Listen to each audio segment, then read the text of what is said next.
na napapabarkada.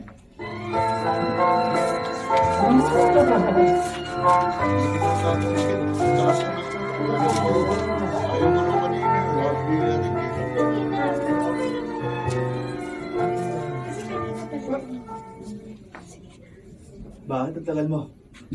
Kanina pa ako naghihintay dito. Ito naman oh. Alam mo namang matagal magpalabas ng professor namin sa accounting eh. Bakit ba kasi hindi mo na lang ako tinext? Pinapunta mo pa ako rito, Joseph. Di ba isa na lang subject mo? Oo, may test pa nga kami doon. Bakit? Huwag ka na pumasok. Ano?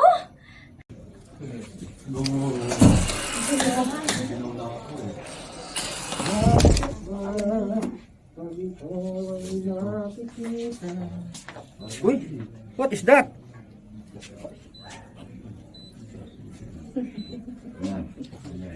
Uy, Huwag ka na pumasok. Ano? Huwag ka na pumasok. Ano? Joseph, may test kami doon. Kaya mo naman bawin yung sa susunod na exam mo. Eh bakit ba kasi? Ang dami ko nang absent doon, no? Pamili ka. Sasamahan mo ako sa lakad namin ng barkada ko. O magsasama ako ng ibang babae. Yun lang.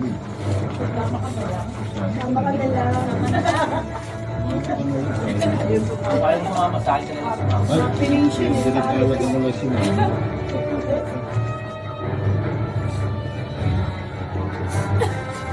Siyempre, oh. Hindi kasi ako lagi.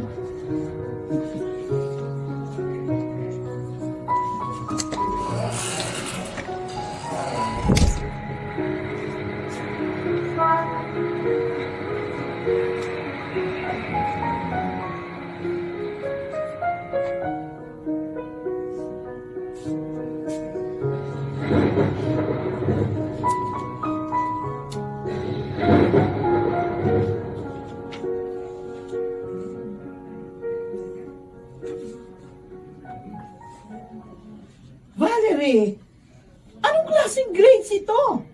Ang daming bagsak. Ma, sorry po. Talaga kasing nahirapan ako sa mga subject ko in the past months. Pero nagawa mo mag-part-time job para hindi makauwi dito pag bakasyon. Iba naman yun, Ma. Kaya ako ginawa yun para mabawasan ang gastos niyo sa akin. Para hindi kayo mabigatan. At hindi ba mabigat sa loob namin ito? Sorry po, Papa. Bigat sa loob namin ito.